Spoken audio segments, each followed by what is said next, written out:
सरकारला मी विनंती करतो, अशा पद्धतीने वारकऱ्यांचा, पवित्र वारीचा, संतांच्या विचाराचा आणि संविधानाचा अवमान करणारे जे कोणी आमदार असतील, जे कोणी नेते असतील, त्यांच्यावर कारवाई ही केलीच पाहिजे। काही दिवसांपासून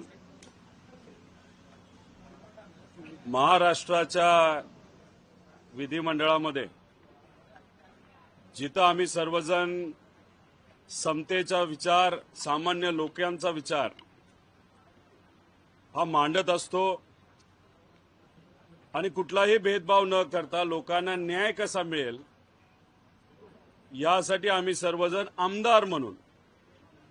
लोकशाहीच्या मार्गाने निवडून आलेले आम्ही सर्वजण आमदार,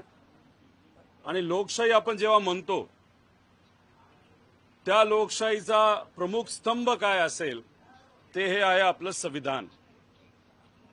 पण गेल्या काही दिवसांपासून काही राजकीय नेत्यांना खुश करण्यासाठी, त्याच्याचबरोबर एक वेगळ्या पद्धतीचं वातावरण या महाराष्ट्रामध्ये व्हावं, जेणेकरून जनसुरक्षा कायदा जो संविधानाच्या विरोधात आहे, लोकशाहीच्या विरोधात आहे, तो लागू करण्यासाठी थोडंसं सोपं जावं, यासाठी काही आमदार हे दुर्दैवाने वारकऱ्यांना, वारीला, पवित्र वारीला हे बदनाम करत आहेत। हबप श्यामसुंदर महाराज अनेक वर्षांपासून संविधान समता दिंडी हे तुकाराम महाराज, तुकोबाराया महाराजांच्या पालखी सोहळ्यामध्ये त्यांची दिंडी असते आणि मग लोकांना संविधानाचं महत्त्व हे समजावं यासाठी ते व त्यांच्याबरोबर असणारे सर्व सामाजिक कार्यकर्ते हे वारीमध्ये चालत असतात। आता मग तुम्ही जेव्हा आक्षेप घेत असता या विचारावर, तेव्हा कुठेतरी आपल्याला हेच म्हणावं लागेल की सत्तेत असणारे जे आमदार आहेत, ज्यांना कदाचित सत्तेत असणाऱ्या नेत्यांचा वर्धास्त आहे की बिनधास्त बोल, आम्ही तुमच्या बरोबर आहोत, त्याचा अर्थ हे सरकार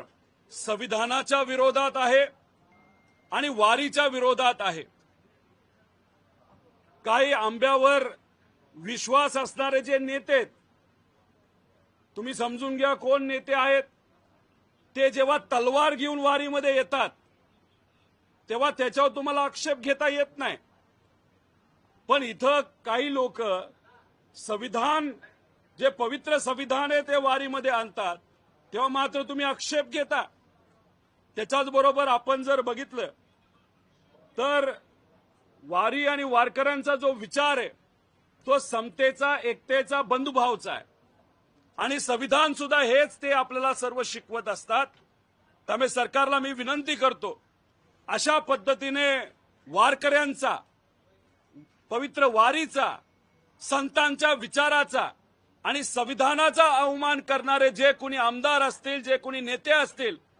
त्यांच्यावर कारवाई ही केलीच पाहिजे। कारण तुम्ही जर बघितलं, एक त्या आमदार ज्या कुणी आहेत त्या जेव्हा उद्धव ठाकरे साहेबांबरोबर होत्या तेव्हा त्या MLC होत्या, त्यांची टर्म संपायला लागली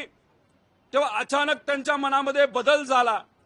आणि मग शिंदे साहेबांबरोबर ते झाले आणि परत एकदा आमदार झाल्या।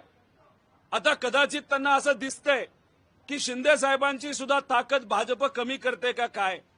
मग आता कुठेतरी भाजपचा विचार स्वीकारावा लागेल, भाजपच्या नेत्यांना खुश करावं लागेल आणि जनसुरक्षा कायदा जो संविधानाच्या विरोधात आहे तो आणत असताना भाजपला मदत करावी लागेल। म्हणून कदाचित त्या आमदार महोदया त्यांनी अशा पद्धतीचं वक्तव्य केलं, पण त्या वक्तव्याचा आम्ही निषेध करतो, कारण ते वक्तव्य संविधानाच्या विरोधात आहे आणि वारकरी संप्रदायाच्या विरोधात आहे।